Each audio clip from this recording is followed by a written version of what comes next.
Oh, Daniel, I completely agree with you.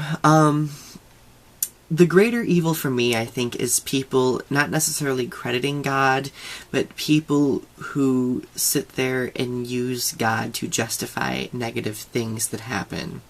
For example, I've read on various message boards, and I remember a long time ago reading stuff about how it was God's will that these three girls, like, be taken away and, whatever.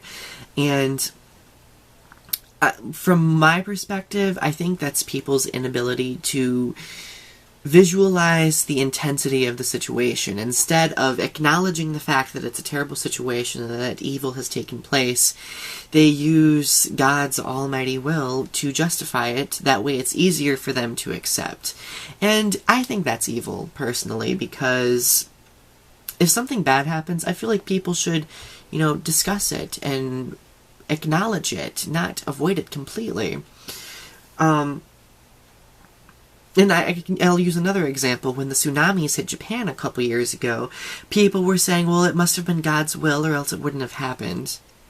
So you're telling me that God wanted to kill thousands of people for no apparent reason and do nothing to assist. It's a ginormous flaw in logic, and I just wanted to say that I completely agree with you, and that it's not just necessarily crediting God, but it's people using their own avoidant natures to justify situations through God.